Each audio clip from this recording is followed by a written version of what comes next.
Okay, I think we'll start now. So, good morning, everyone. My name's Stuart Watkins, and welcome to our Lighthouse IT Modern Working and Cybersecurity webinar.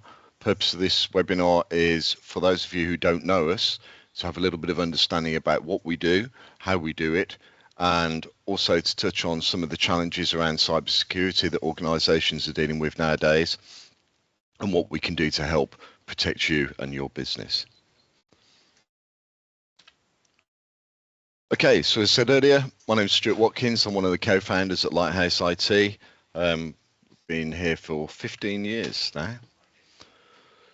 So why would you want to use Lighthouse IT over any other IT service provider or any other managed service provider, as we call each other in the industry? Well, we offer unlimited support. We offer a financially backed service level agreement. We're reactive, responsive, and we'll even offer you 30-day initial terms. So a lot of companies that you go and speak to, they want to sign you up for 12 months or 36 months. Obviously, you don't know us from Adam, and we'd like to prove to you that we're worth a longer term on an investment with us. But initially, then let's see how it goes with 30-day initial terms. We've got offices in London, Essex, and the Midlands. We offer virtual IT manager options. So if you've got an IT manager at the moment, you're thinking of replacing them, why have one person when you can have a whole team of people to look after your business? We also do site visit options for mainly within the Circle Line in central London with cybersecurity specialists. So myself personally, I'm a government approved cybersecurity specialist. All of our employees are shareholders in the business, so they want to make everything work just as well as we do with yourselves.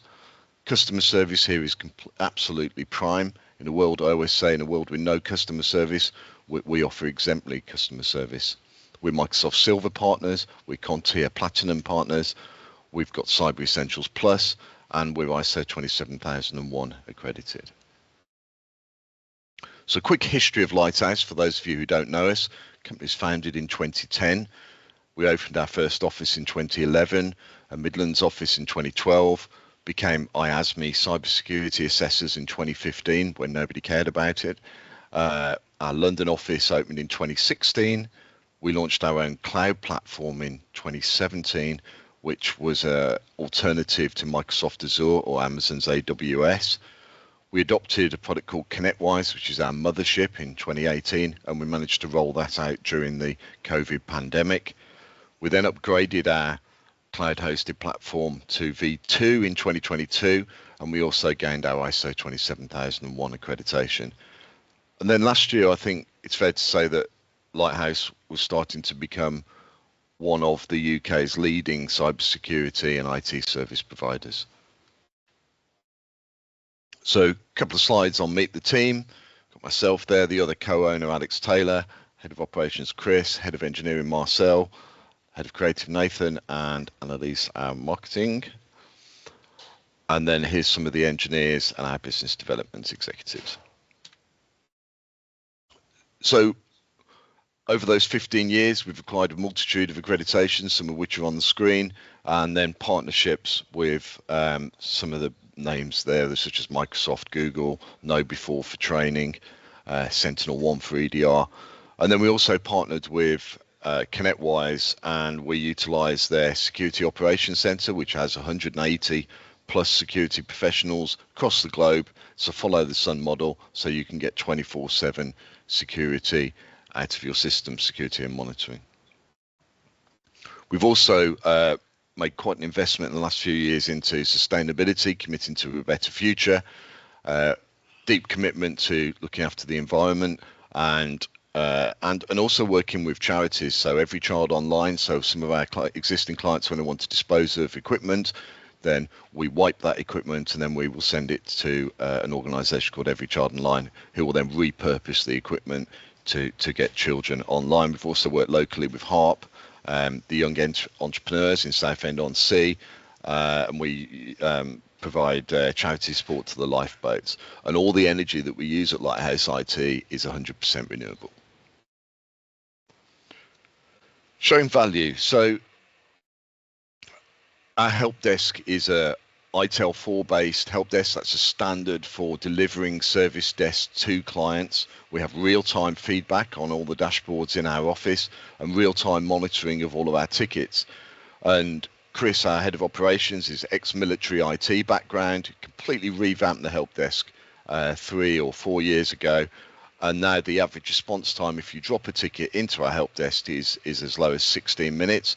But you're always free to pick the phone up. And if you people who answer the phone here are the engineers, and they resolve about 98% of problems immediately on the phone there and then. The only person here who hasn't got an IT accreditation is our accountant, and we're working on him. We have full ticket categorization and prioritization within the help desk, and we handle roughly around 5,000 tickets per month.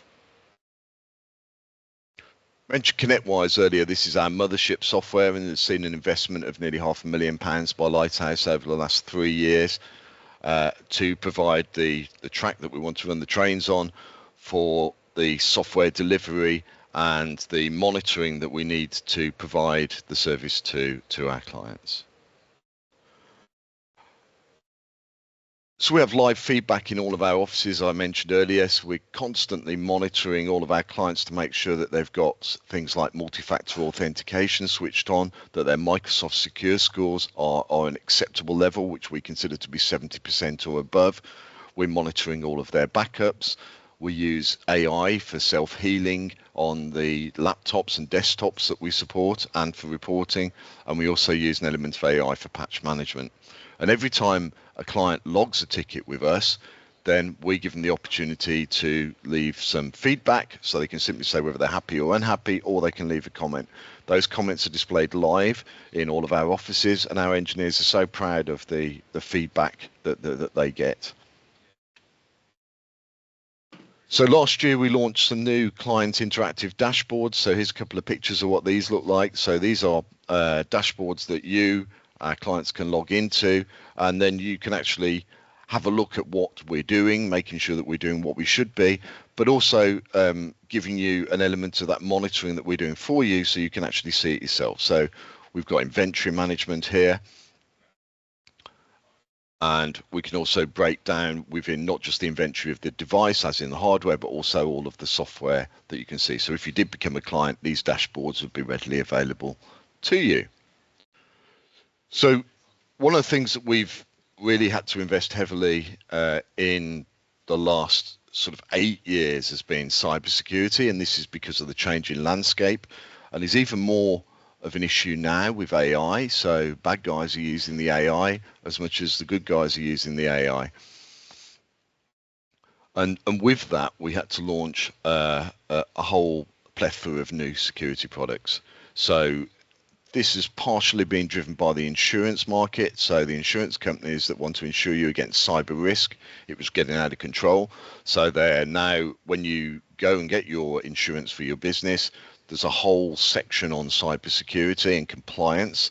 And we've aligned our product set with what the insurance industry is expecting you to have, and also what the government for the National Cybersecurity Centre and the IASME Cyber Essentials Scheme are expecting you to have in place as well. So these products include cyber awareness training, compliance, incident response, so what happens when something does actually go wrong and how that business is going to deal with it, which will be policies, procedures and technical controls, vulnerability management, risk assessments, and then building that around the Cyber Essentials Scheme, again, which is the government-approved Cyber Essentials Scheme for small to medium-sized enterprises. We've also launched products including EDR, which is endpoint detection and response, and MDR, which is managed detection and response. The difference between the two is one will monitor 24/7, one will just work on behavioral analysis on the actual machine. We've also launched SOC services, which it brings that 24/7 element in, which is being able to monitor all of your estate 24/7 across the globe. So we've got all these products in place, but what's really important for clients to understand is the risk ownership and the management. So here at Lighthouse, what we say is that there is, it's a shared responsibility on the cyber risk. It's not all down to your IT provider to resolve all of your cyber risk. It's down to you, the data owner, to be part of that. And so there's three elements that we look at here, which is information security. So that's mitigation and insight. There's information technology, which are technical controls and solutions to resolve some of these problems, but also the liability with the data owner. So whilst we can say, look, all these products are great and these are what you need, if the data owner doesn't want to spend the money on it, or they need to do their own risk assessment to see where their risk appetite sits and what they are prepared to spend on their cybersecurity throughout the year.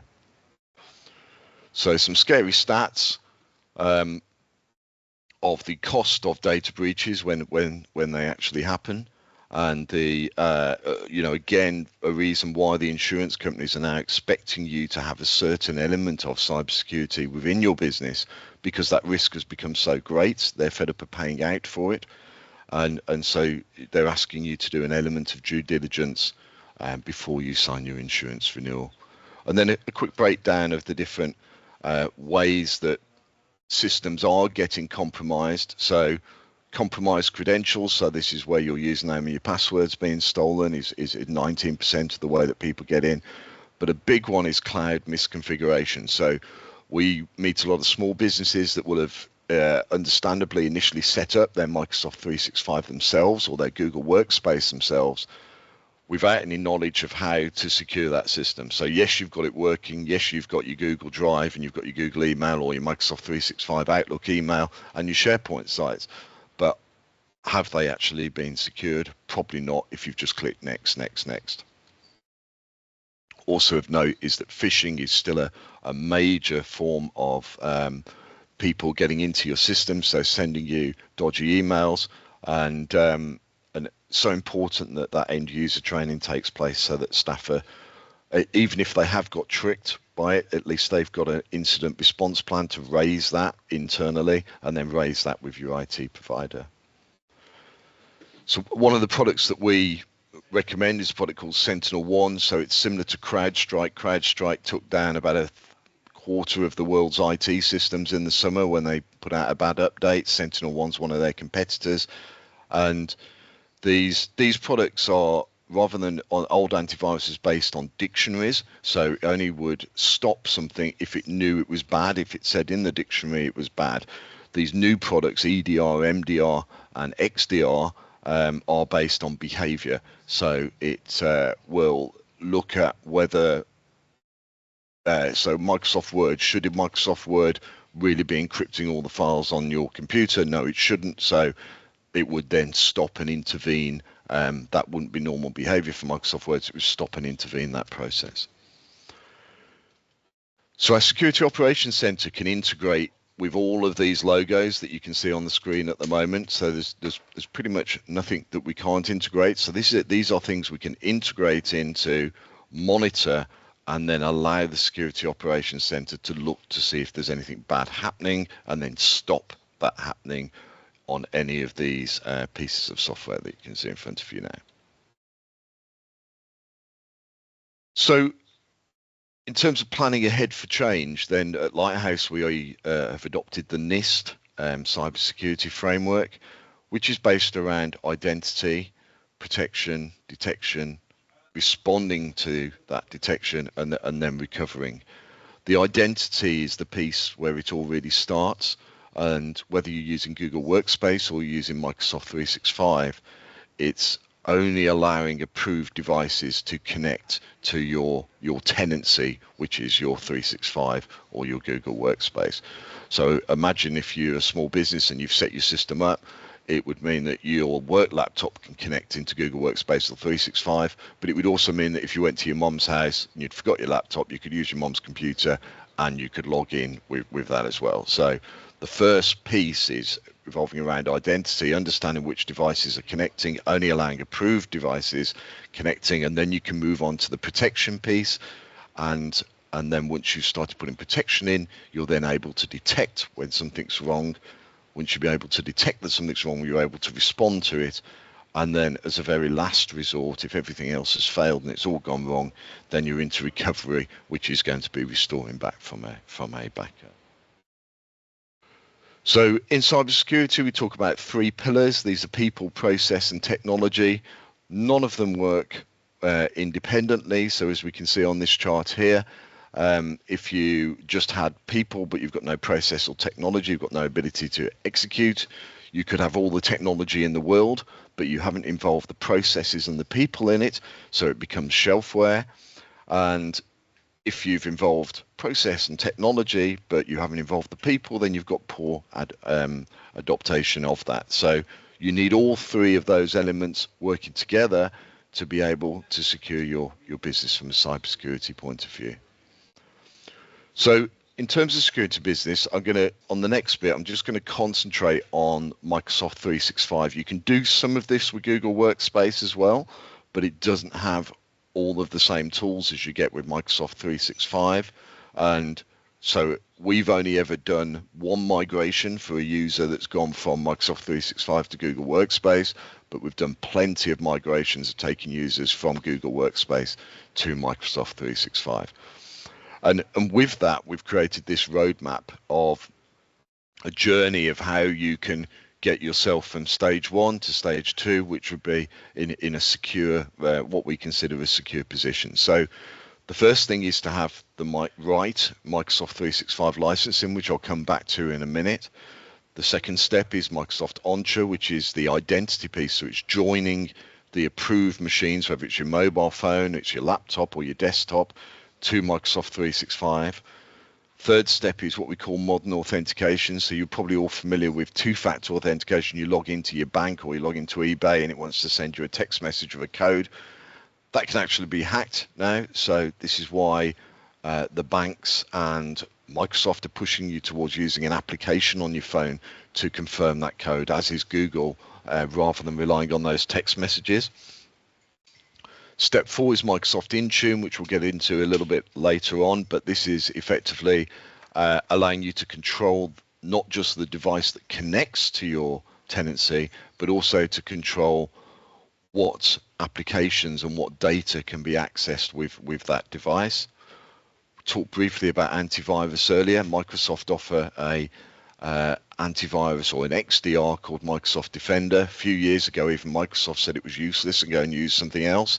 Now that product is very good. It's as good as Sentinel-1 and CrowdStrike. And if you get the right Microsoft 365 licensing, then you'll actually be able to get that product included in it. So you wouldn't have a separate cost of buying that XDR. We would recommend you bolt on the SOC, so it's that 24/7 operation center, because if you don't have that, we're only going to monitor your devices Monday to Friday, and the bad guys always do it at the weekend. Backup and disaster recovery, so this is where, again, when all else fails, that you have a backup in place. Policy creation and incident response planning. Again, insurance companies are now asking you, have you got a disaster recovery policy? Can you upload it? Have you got an incident response policy? And then in relation to having those policies, staff training, which again, insurance companies are often saying now that you have to give the staff training when they first join your company, but you've also need to give them annual training, and then continuous improvement. So we talked about the Microsoft 365 licensing. Why would we recommend that you have business premium or above? So Microsoft, you could just buy the email, which would be an exchange license. You could buy a business standard, and then there's the business premium licensing. So the business premium licensing is the best value, all-encompassing cybersecurity solution that you can buy for your business, full stop. And if you have any licensing below the business premium, then your IT company won't get alerts of bad things that are happening in your estate. So Microsoft have a product called Lighthouse, believe it or not, great name. And that product on the business premium or above licenses will send alerts to us. For instance, if I noticed that a user had just logged in Birmingham, and then 5 minutes later the same user had logged in London, it would be an impossible login in terms of time travel and geographical travel. and so it would alert us of that. And then if you've got that alert, you can then put logic or AI into it to say that's an impossible login, let's block it, let's get an engineer to have a look at it. So without those alerts, you're pretty much flying blind, because you as an organization and us as the IT provider are not going to be getting alerts saying something bad is happening at all. So on that lower licensing tier, you really are leaving yourself exposed. So the business premium offers a layered security approach, and this layered security approach is broken down into this package of products that you get within that business premium license. So we talked about identity earlier, and that being the start of where you start your protection, identifying those devices that are going to connect to your network. Then we've got Intune, which allows you to manage those devices that are connecting to your network. In terms of security, we've got the replacement for antivirus, which is the XDR product, Microsoft Business Defender. And we've got that on the actual device, so that would be on the mobile phone and on the laptop. And then we've also got a Defender piece that sits in what we call the tenancy. So this is where all your data is in SharePoint, and all the data that's in your email, and all data that's in Teams. And then we have Purview for data security, which looks at data loss prevention. So this is stopping certain types of data leaking out of your organization, be it credit card data, be it your list of suppliers, your list of clients, which we often see staff members taking out of the organization. It's usually the first sign that they've got another job or they're looking for another job. So looking at each of those products individually, we look at Microsoft Entra. So this is the bit where we look at the identity of where, when, and who connects to your data. And for this, we use a product called Conditional Access. We talked about the modern authentication, where the text message is no longer good enough for MFA, and we would get you onto Entra, and then we would secure up how that 2FA authentication works. The Microsoft Intune piece, so this is where we're managing those devices with conditional access that can access our network. So only approved devices can access the network. So at the moment, probably a lot of you will find that you could go and pick up a mobile phone and you could add your email to it. With the Intune product in place, you wouldn't be able to add email to your mobile phone unless that device had been enrolled or approved in the mobile device management. And then within that, we can then control the applications that the user is allowed to use on the mobile phone and on the laptop. So it separates them. So even if as a business you don't give your staff company issued mobile phones because of cost, I completely get that, or people don't want to carry around 2 mobile phones, then what we can say is, okay, you can bring your own mobile phone and we'll allow you to connect to email and SharePoint and use Word on it. But what we're going to do is all the data that's company owned is going to be segregated on that mobile device or on that laptop. Then if that employee decides to go rogue or disappears for one reason, you can delete just the corporate data that is on their mobile phone, so the data that's yours, that you own as an organization, and leave all their personal data where it is. If you haven't got this in place, the only option you've got is to completely wipe their phone. So but imagine they've got their personal wedding photos on it or pictures of their kittens.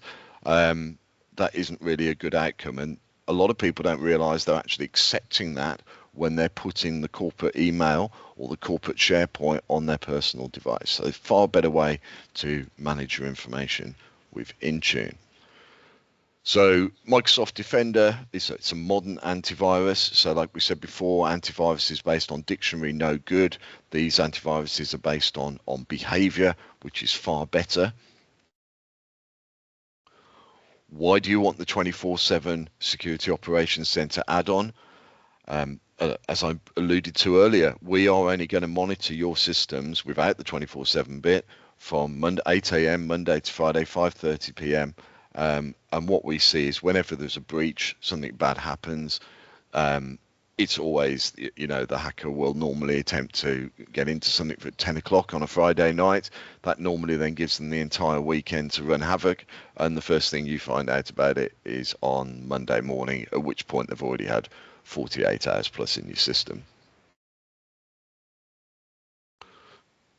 So backups, the last resort, it's all gone completely wrong. They've got into your system, they've ransomwared it, encrypted all your data. There's nothing you can do apart from pay the ransom. But again, quite difficult to do that. A lot of insurance companies won't pay the ransom, and also the UK is making it increasingly difficult to pay ransoms anyway, because if it's an embargoed country such as Russia or Iran or Iraq, then you're not legally allowed to pay the bounty anyway. So the last thing that you've actually got to do is to restore from backups. Immutable backups became a word about 24 months ago, didn't really exist before that. Immutable backups mean they can't be deleted. And the reason that we now only recommend immutable backups is because when the threat actor gets into your system, they are going to try and encrypt all your data to get you to pay a ransom. And they know that if they don't delete your backups, then the last thing you're going to do is say, okay, we're not going to pay you, we're just going to restore from backups. So they badly want to try and delete these backups. Immutable ones can't be deleted by you, can't be deleted by us, and can't be deleted by the threat actor. Seeing this on insurance companies more and more, tick box saying, have you got backups? Have you got a disaster recovery plan? Are those backups immutable? So, whole section around policy creation and incident planning is some examples of policies that you should have within the business. So, an IT policy, a working from home policy, an incident response plan for when it goes wrong. But these are things that your HR team may be taking care of, or if you're a smaller business, you're probably going to just need anyway. As clients, we can help you with these types of documents. And then you can you obviously need to read them, but you can do a name substitution for the name of your business and adopt those documents. And then with those policies and controls in place, we can then put those technical and software controls that align to the policies that you say that you're doing.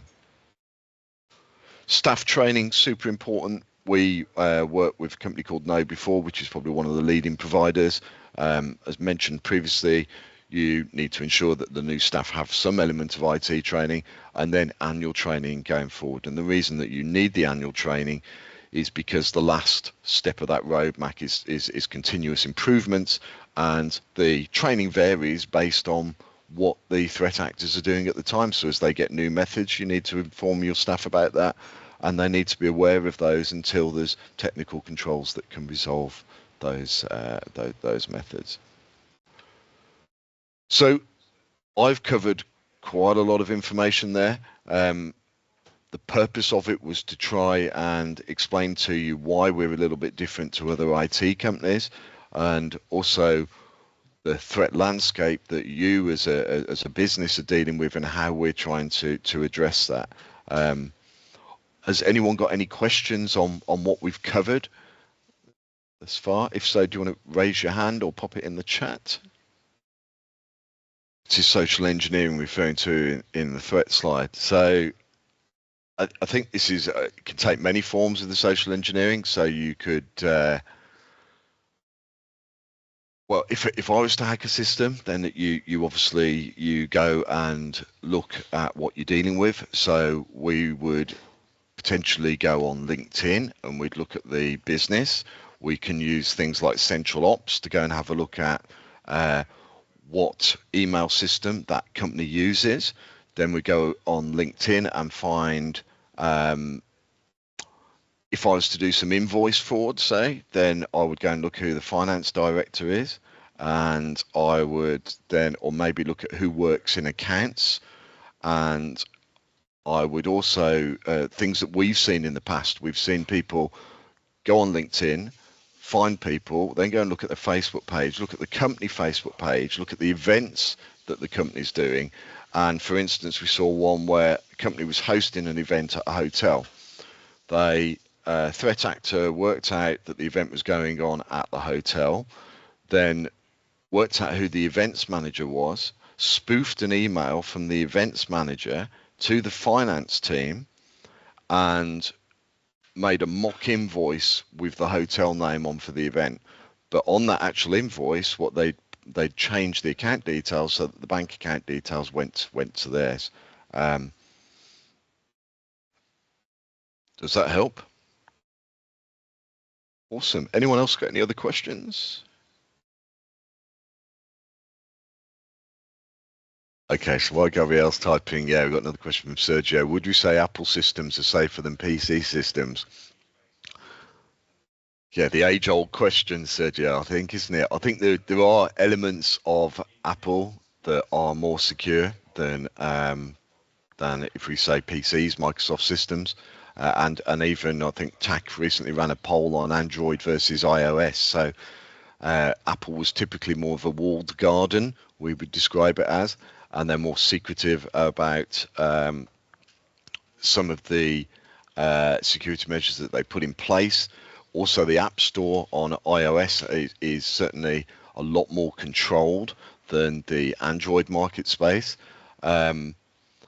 However, as Macs become more popular and as iOS becomes more popular, in the news this week there was a potential big hack on iPhones. As they become a bigger target, then they're or a bigger place to harvest information from, they become a bigger target, and people will go after both systems as much as each other. One of the issues we do have with Mac users is a lot of them will come and say, oh, well, I don't need antivirus because I've got a Mac. And that is complete rubbish, because we have seen Macs hacked just as we have Windows machines. Okay, so yeah, my last slide, let's just move to that, is we hope that you've liked what you've seen today.